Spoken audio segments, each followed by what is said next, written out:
Hi everyone. So for my subjective interview, I thought it went okay. I would say that knowing the person, even if you only slightly know them, kind of takes some of the weirdness out of it. So, maybe if I had talked to someone I totally didn't know, it might have gone better, it might have gone worse. I would say that the in terms of professional interaction, um, it was kind of hard to walk the line between, obviously being professional and not being too laid back and, acting like you're taking it seriously versus not coming off as too stiff to the point where you might be making the patient uncomfortable and might not be letting yourself kind of develop those early steps into making the patient feel comfortable around you, making them feel like you're someone that they can talk to.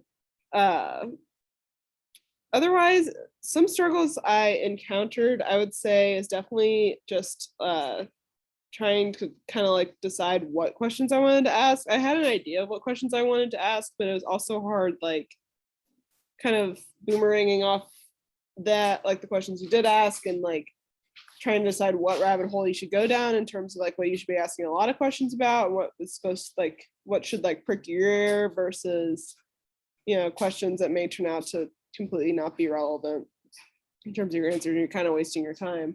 I also kind of had a problem with asking more open-ended questions. I did obviously ask some, but kind of knowing like, when am I asking a yes or no question just for clarification, or when am I asking a yes or no question that may be kind of limiting the patient in terms of they may be thinking, oh, well, this is how I thought I felt, but now that I said yes to that, I might be feeling different and may come in thinking kind of different than they were before, which is probably the most accurate way they were thinking. In terms of gaps in my knowledge, definitely just kind of knowing what pathologies to even search for if I'm asking questions, such as like, obviously by the end of my 3 years, I'll kind of know, like, am I thinking this is a fracture? Am I thinking this is a ligament sprain? Am I thinking X, Y, and Z?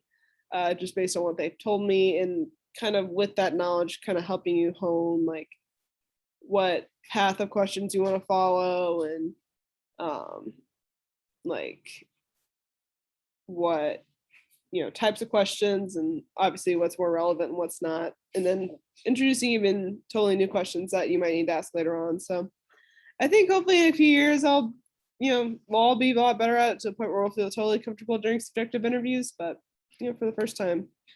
But, all right. Thank you.